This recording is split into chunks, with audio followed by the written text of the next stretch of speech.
See over at 3:30. This is a game I'm really intrigued with down in Columbia. It's Ole Miss, who arguably it was the upset of the SEC against Kentucky, where Jackson Dart only threw for 264, but again, in position to win that game. South Carolina coming off a bye. Shane Beamer, there's a little Willie B magic out in that stadium, and they are fired up for one player returning in that matchup as well, too. Yeah, Judas Wells returning the old Judas Wells tag from back during media days week. That's tough.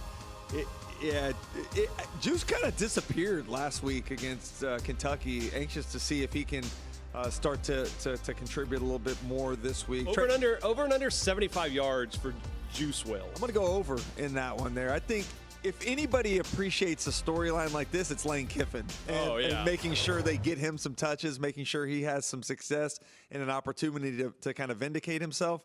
I don't know if I've actually seen what the official line is, but whatever it is, let's make sure we're on the over.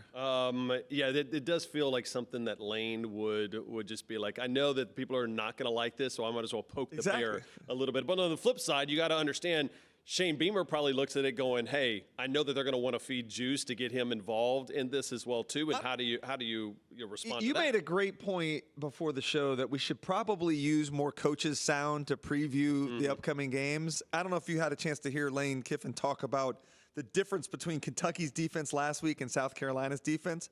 Did you hear that? I did not. So he was making the statement about Kentucky, how sound they are, how they want to keep everything in front of them, how physical they are. He said the South Carolina defense is very different in that they're explosive, they're twitchy. You think about what Kyle Kennard and Dylan Stewart bring there, what they do with the pass rush. So he said these two defenses have no similarities whatsoever from week to week. But I do think that it really comes down to the offensive line for me.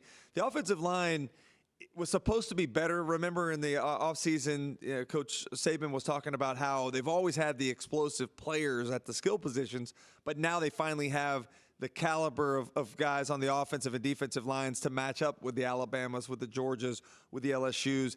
That offensive line kind of let me down last week. They didn't run the football with as much success. And Lane Kiffin wants that. The offense is about running the ball first and foremost. So they've got to find a way to not only run the ball better, but protect Jackson Dart, who was under some duress, particularly at the end when they were trying to make a comeback. Going against, you would probably rank that defensive front for South Carolina top 5 in the SEC? I think if not even higher. They get a lot of press for their ends, but I also think that the interior of the defense needs to be given a little bit more credit as well.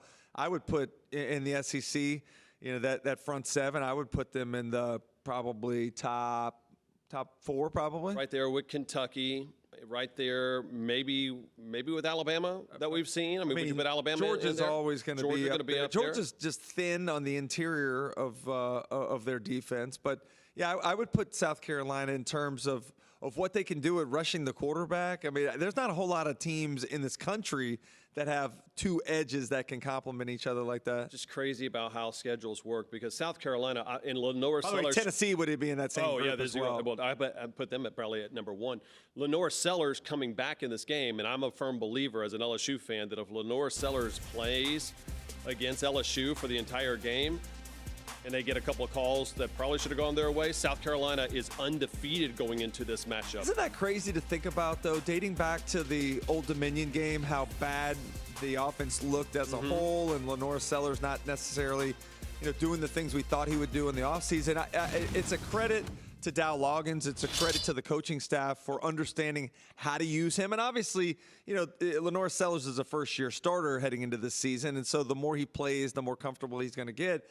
But I think it's a continued evolution on how we use a guy that's a little unique. Almost like last year with Jalen Milroe, it took Tommy Rees and that coaching staff a while to really figure out how to use the unique skill set, which they did. And I think that South Carolina's figuring that out as the season wears on.